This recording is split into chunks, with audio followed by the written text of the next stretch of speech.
everyone, my name is Jordan Meyer, and I'd like to start my speech today with a little exercise. If everyone could please close your eyes. So imagine you're a new parent, and you finally understand what unconditional love means, and you would do anything in the world to keep your child safe and protected. Now, you know you're going to have to make a lot of decisions as a parent, but the one thing that seems to linger is, should I vaccinate my child? You remember the news article that you read suggesting that vaccines cause autism, and your family members are constantly pestering you. Why would you willingly inject toxins into your child? Well, let's fast forward 2 years. You notice your child is acting unusual, and they have a cough, a fever, swollen eyelids, and an awful rash all over their body. So you take them to the doctor. You're anxiously waiting in the pediatrician's office, only for them to tell you that your child has the measles. Now you feel awful, and the doctor asks you one simple but painful question. Is your child vaccinated? Please open your eyes. All right, so according to the book Vaccines, What You Should Know, written by Louis Bell and Paul Offit, before the invention of vaccines, parents could expect that every year, polio would paralyze roughly 15,000 children, rubella would cause birth defects in as many as 20,000 newborns, and the measles would infect about 4 million children, killing 3,000 of them. Today, I'm going to speak to you all about vaccines. I'm going to be asking questions such as, how has the invention of vaccines affected the rate of infection? Do vaccines cause more harm than good? And what symptoms could an unvaccinated child be facing? By the end of my speech, you're going to have to decide whether or not you think that vaccines should be mandatory for children. So let's begin with the question, has the invention of vaccines affected the rate of infection? Well, as you can see on this graph, there was a really clear spike in the amount of polio cases in the US. Although after the invention of the vaccine in 1957, there's a really clear decline.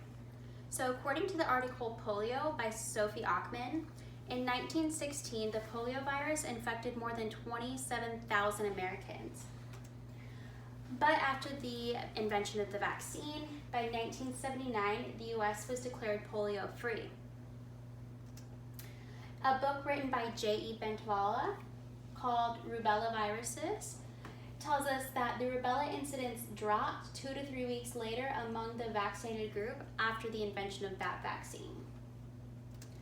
And before the invention of the HIV vaccine, more than 20,000 cases of HIV were reported in the US each year.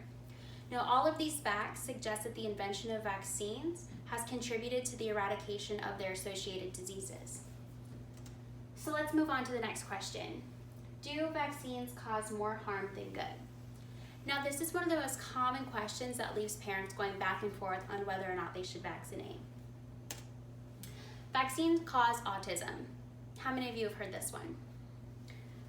Well, according to the CDC, in 2009, they could cite 9 authoritative studies from researchers all around the world, concluding that there is no demonstrable link between vaccines and autism. But vaccines weaken a child's natural immune system. The CDC also could show that children who were infected either had not been vaccinated or were too young to complete a series of shots needed to confer immunity. But vaccines contain unsafe toxins.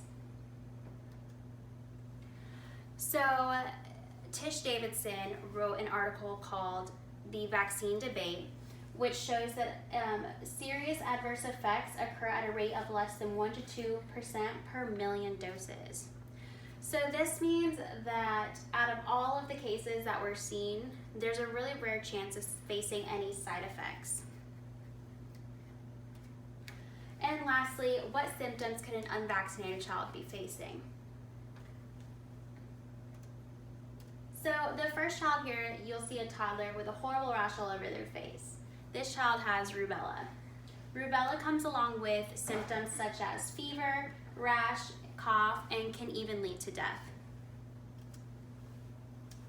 The second picture you see here is a little girl with the flu. Now, you may be thinking the flu is no big deal, like we see that all the time. But that's because by 2019, 45% of the population received the flu vaccine, teaching our bodies how to fight this off so we don't have to worry about it as much. Although flu symptoms come along with things such as vomiting, diarrhea, fever, and even can potentially lead to death.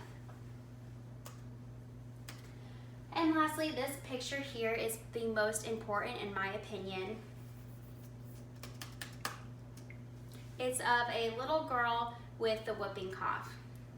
Now, she was too young to receive her necessary vaccines, and so without choice, she caught it from somebody else who was unvaccinated. Now, whooping cough symptoms come along with things such as seizures, brain damage, inability to breathe, and oftentimes lead to death. So now that you've heard my speech, how many of you would be willing to sway more toward vaccinating your children? How many of you would be willing to go as far as to even mandate all children be vaccinated? Thank you.